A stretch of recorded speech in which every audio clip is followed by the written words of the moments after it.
Hey everyone, greetings from the happy land of comics. I'm here to talk to you about my comic book thoughts of the new comic books I read this week. And for a lack of a better idea, I thought I would rank them by order of my preference for the covers.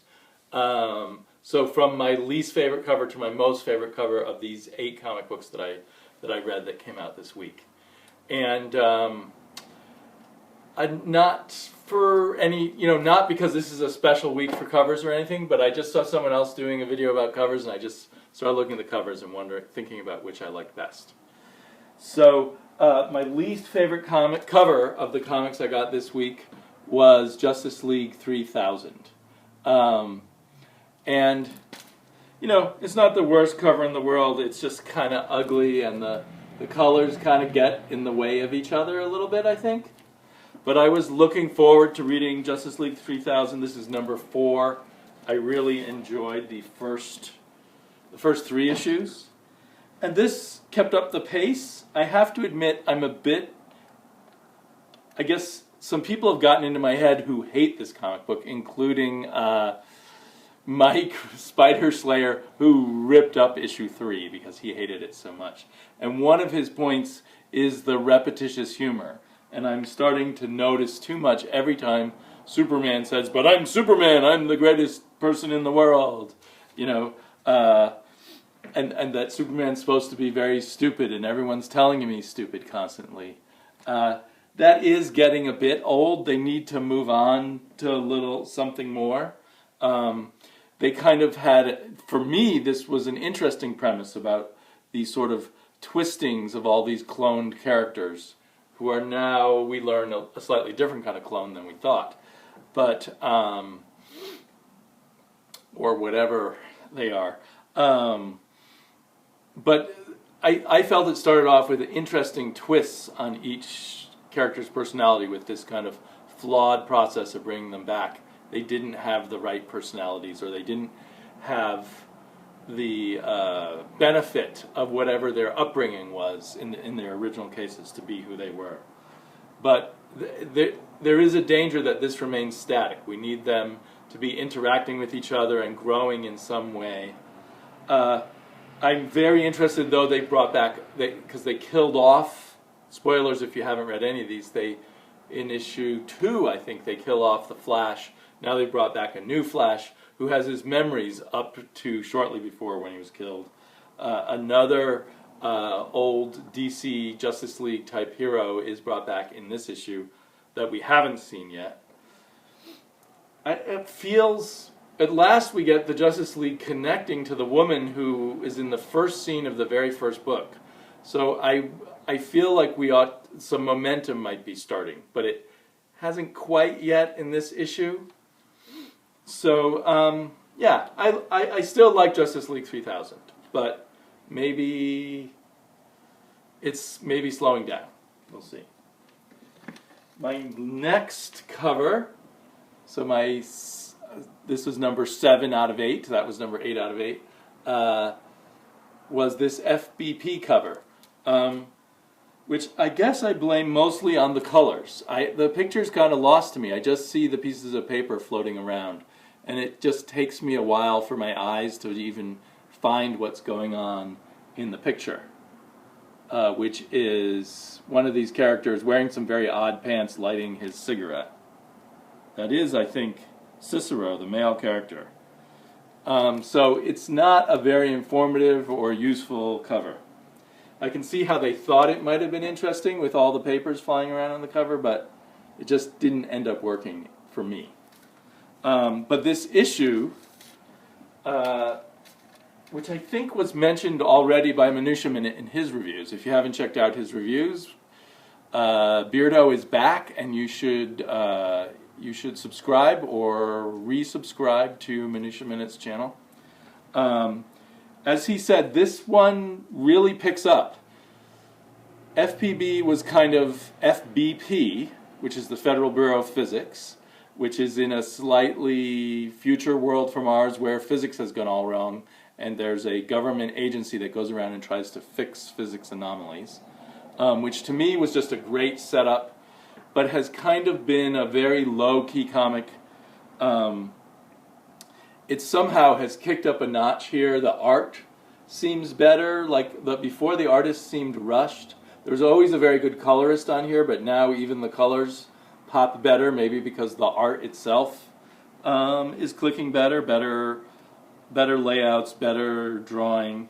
And he still has kind of a non-standard kind of quirky style, especially for faces. But the characters are coming together in interesting ways. There's some interesting new twists. So I thought this was a very good issue of FBP. It could even be a jump-on issue if you're willing to deal with just a little bit of figuring out who these characters are and what's going on. But things are looking quite interesting here. So I hope that the book continues to pick up momentum, because there's so much cool stuff you can do with the background story being that physics, gravity, time, space is getting twisted and weird, and there little bubbles of other dimensions and things are popping up. I mean, you could go wild with this. Here's a cover that I did not like either. My number 6 out of the 8 cover. Although, by comparison to the last 2 covers, it's fairly clear, and it has a relatively nice color scheme. I think I just don't like the look of this villain, who I think is called Mass, or Masse, who devours suns, or large amounts of energy. This book is fun. I think I've described it as kind of a twisted deconstruction of the Legion of Superheroes, and it isn't literally that, but it's close to that. It feels that way. And a nice thing is that the arc, the first story, is wrapped up after 3 issues. This is issue 3, right? Yeah. So you could easily probably jump on next issue.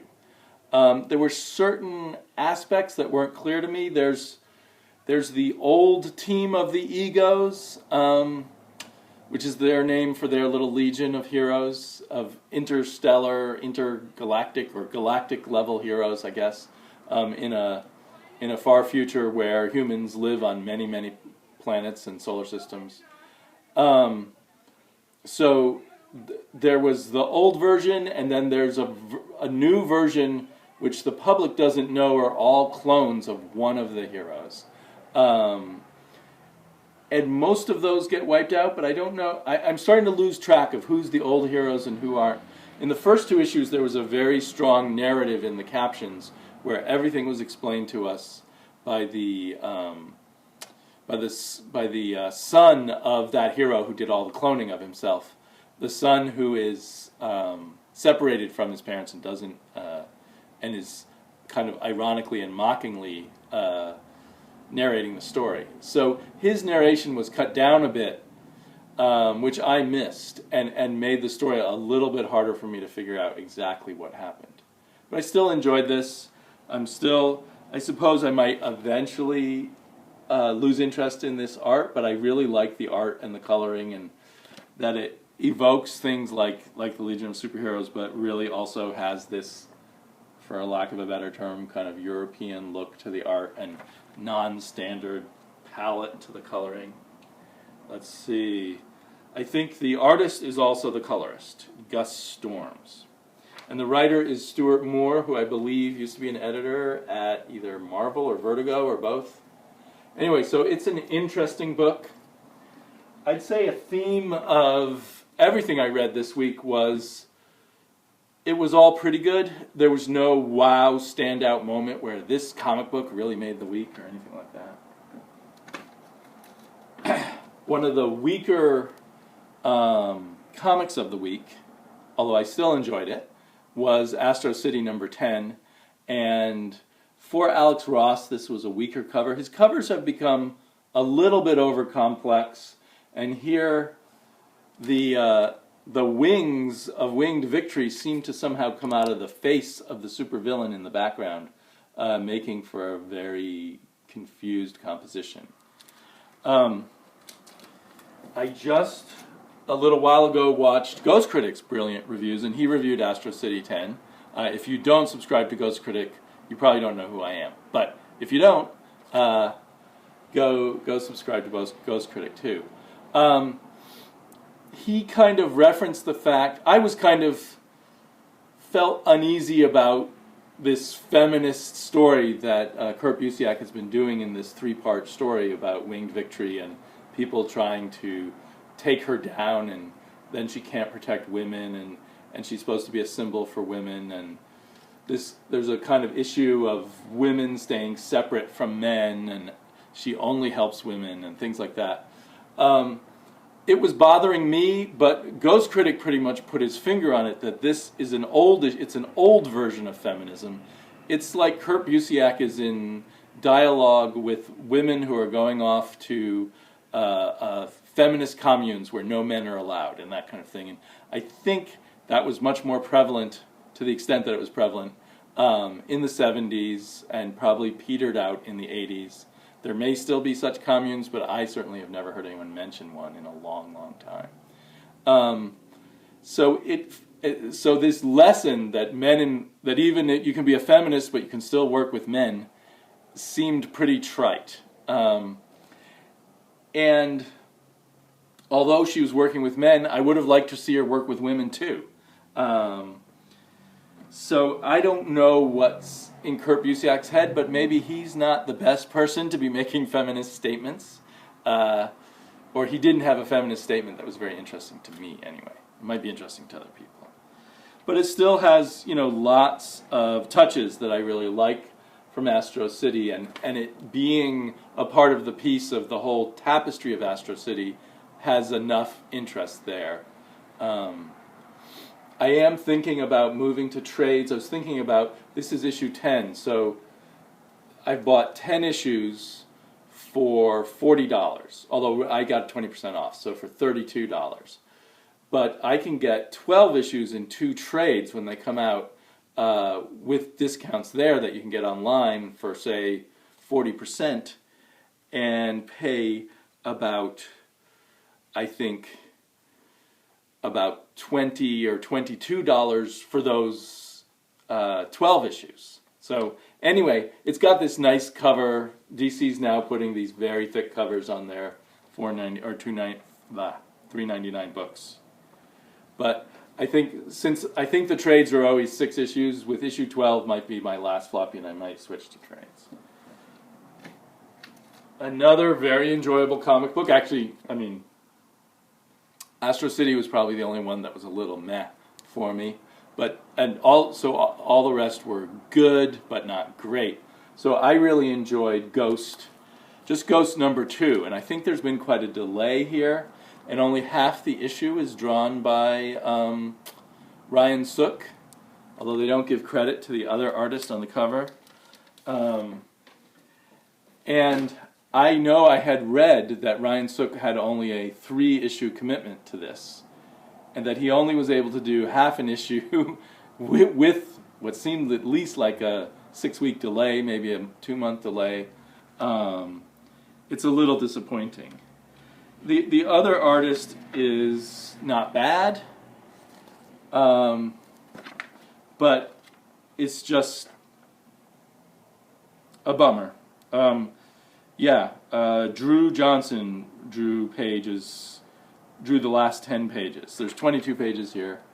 But anyway, the writing is really good by Kelly Sue DeConnick, and when I'm reading her image book, Pretty Deadly, I sort of wonder maybe I just don't get Kelly Sue DeConnick at all. But this is a really solid kind of supernatural, slightly superhero-ish thriller that is just really paced nicely, lots of great dialogue, very good art by Ryan Sook. I think the coloring palette goes with the story, kind of a bit of a gray, brownish, depressing feeling, because this is a city that's kind of dominated by these demons who inhabit human bodies. But I still wished for color that was more exciting, because so many covers with Ryan Sook, and I think on his covers maybe he does his own coloring, the coloring is so beautiful along with his drawings.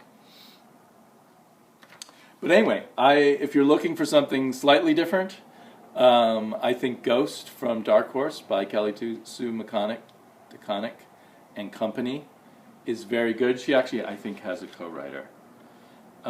Chris Sabella, who I know nothing about.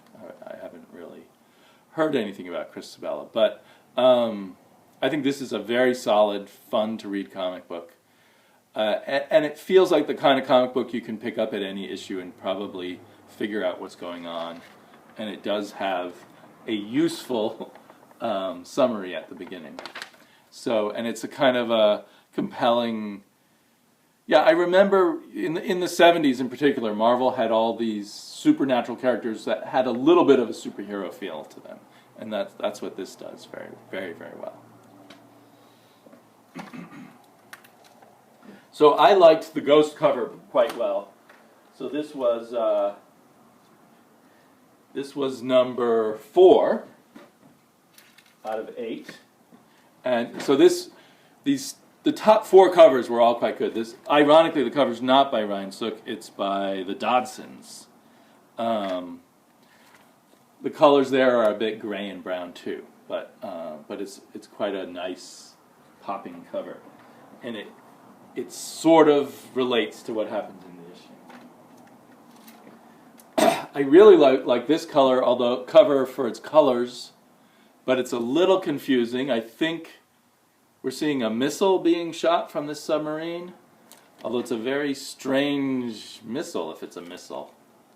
So yeah, a mostly good cover, but a little confusing. Quite a few people weren't into Mercenary Sea issue 1, but I really liked it a lot. It had a kind of a laid-back feeling to it in the sense it didn't rush into the story, and it also just felt like a Humphrey Bogart movie, in the South Seas with sardonic, noble, possibly noble, but also disenfranchised heroes. And it continues that way. It has one of those action scenes where everybody's shooting at everybody, but almost no one catches a bullet. Although our hero does catch a bullet in his shoulder, which quickly gets stitched up, and I guess there's no fear of infection or anything else, even though they're in the South Pacific. But yeah, I really like the art. It's very photoshopped, but it's one of the few comics with a Photoshop. It's like they've embraced Photoshop and they're using it. They're not using lines. They're using layers of color and shapes to create their characters. And I really like the color choices and the feel of those layers of color and the artist's use of silhouettes and his storytelling abilities. So I really like the panel-to-panel sense of the story of what's going on. Is very effective to me and works really well with this scenario that has an old movie feeling to it. So it's very much kind of an updated, super colorful version of one of those old Humphrey Bogart movies. So yeah, I'm really happy with Mercenary Sea. Number 2. This is actually the painted covers on Batgirl have been killer to me, and they remind me of kind of a heightened pulp novel look, like on a 1950s paperback detective novel or something, only better. But this one isn't one of the best ones, but it was still one of the best covers of this week that I got. Again, because it's a little bit garbled what we're seeing going on. I think because there's this like wolf's face or mouth in the background, which doesn't have anything to do with the story as far as I can tell. Or maybe it's supposed to be a vampire's mouth. But anyway, this was a very good issue, and it seemed to wrap up the story. We had this person who seems to be delusional and crazy and thinks a lot of people are vampires, particularly people dressed in bat suits in Gotham City, and he thinks Batman's the king vampire, and it has a nice twist to it, but then it leaves on a kind of an open-ended feeling too. It's like, where's this character going to pop up next, and are we just going to let him go and not do more detective work to hunt him down? But I think it's the end of the story as far as Batgirl's concerned. I haven't looked ahead to see what's supposed to happen next issue. But I really enjoyed it. I still really like the art. And Gail Simone is in what I think of as the good Gail Simone right now with Batgirl. So, and it's fun to see Batgirl working with Strix, this woman Court of the Owls assassin, who I assume does not work for the Court of the Owls. And there's a, I don't want to spoil things. There's an interesting guest appearance by a character at the end of this who was quite popular with a lot of us in the YouTube comic book community. If you don't read Batgirl but you want to know who it is, you can PM me. Okay, my favorite cover of the month, cover of this week's haul, was Hawkeye number 17. It's very pop art, Andy Warhol, plus surrealism, maybe a little, now I can't remember the name of the second most famous surrealist, not Magritte maybe? Anyway, like Andy Warhol meets Magritte. I really like this cover. It really attracted me. Some people have been really pissed at this comic book, and I think they have every reason to be. I already have decided that Hawkeye's jumped the shark. It's just gone on way too long with one story and with so many little side roads on the story. I'm not at all surprised that after leaving us on a huge cliffhanger last week, we just flash back to something that is hardly related at all. Just because they felt like doing it, apparently. But also, it seems to be a Christmas story, so they've scheduled it all wrong. And I knew from the previews that the bulk of the story is a recreation of a kid's cartoon. So in the light of Hawkeye, as someone who's just reading the story of Hawkeye, you can skip this issue. You can just skip it entirely. If you're not a completist, there's nothing here to see. If you want to see a kind of funny cartoon of animal superheroes who are analogs for things going on in Hawkeye's life, like the Avengers and the guys who say bro and stuff, then this might be an enjoyable thing. To me, it would have been great if all of this had been like taken 6 issues to tell, and this was just one extra issue to it. But after 17 issues, and they show the covers in the back of the next 3 issues, which makes it clear that the story is continuing at least for 3 more issues, so that's 20 issues. This has just become an absurd amount of diversions, and just makes me feel like they're afraid to move on or whatever. It's jumped the shark. I don't have Hawkeye on my pull. I took it off 2 issues ago, and I'm kind of picking and choosing what I want to get. So I don't know if I'll get more issues of Hawkeye or not. There's plenty at my store, so I can make up my mind as it goes along. I never did get issue 16, which came out before issue 15. Maybe eventually I will pick it up. But it is my cover of the week. And I actually am really looking forward to, I think my daughter, Quacking Duck, will get a big thrill out of this cartoon. So I'm looking forward to reading with her, but I haven't had the chance yet. But I have a chance right now to make this video, so I can't tell you her reaction to it Okay, thank you for coming. Oh, I'm raising my hands like this. I feel like David Lee, our comic book preacher, David Lee. But thanks for joining me, and I look forward to hearing all your thoughts about comics. Bye-bye.